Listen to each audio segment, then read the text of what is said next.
Now at 7, reaction pouring in now that the government shutdown is finally over. More than 670,000 furloughed federal employees are returning to work with their paychecks beginning to go out as of Sunday.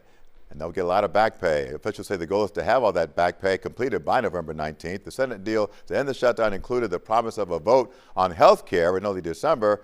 I spoke with Democratic Congresswoman Debbie Wasserman Schultz earlier this afternoon, who shared her thoughts about the Affordable Care Tax Credit that remains in limbo for many Americans. I guess we should be happy that the government shutdown is over, but I'm getting two schools of thought about the Democrats' posture on this. Some say, hooray, the Democrats did what had to be done to reopen the government. Some are saying, you caved too soon. Where do you come in on this issue?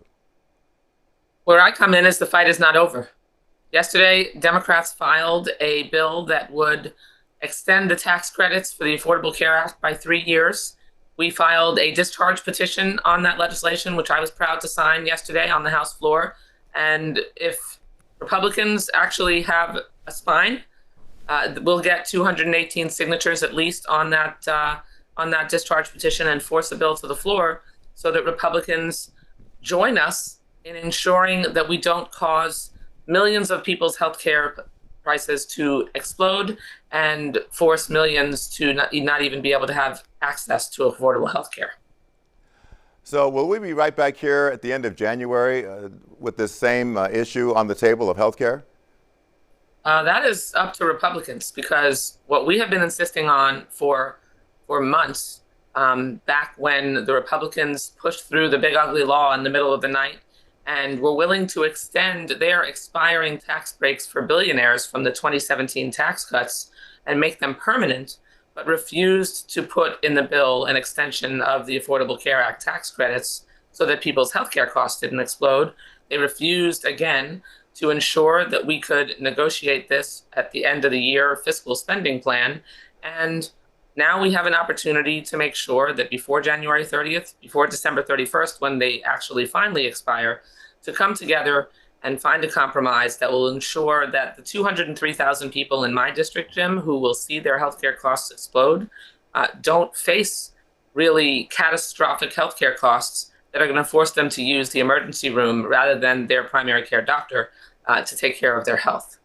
And Congresswoman, as you know, the Republicans say just the opposite, that this is the Democrats' fault and that you guys are being unreasonable with this. So to the person who doesn't quite know who to believe here, what do you say to those who are frankly kind of tired of the blame game from both sides?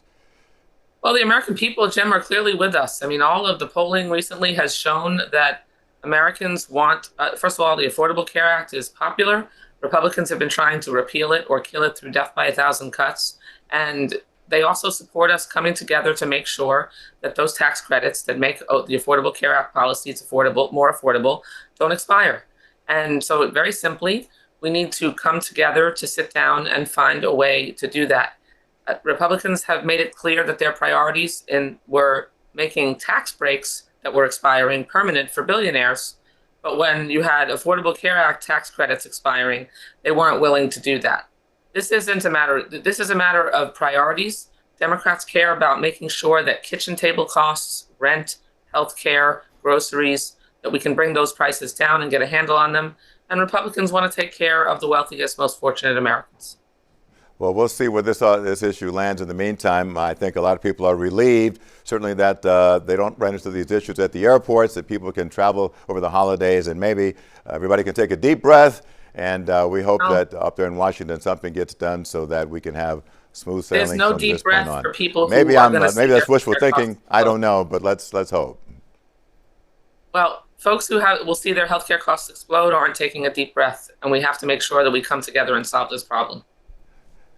Congresswoman Debbie Wasserman Schultz, thank you for joining us today. Thank you. Take care. And of course, we will have the latest developing on the government shutdown and what's next on CBS News Miami tonight at 11.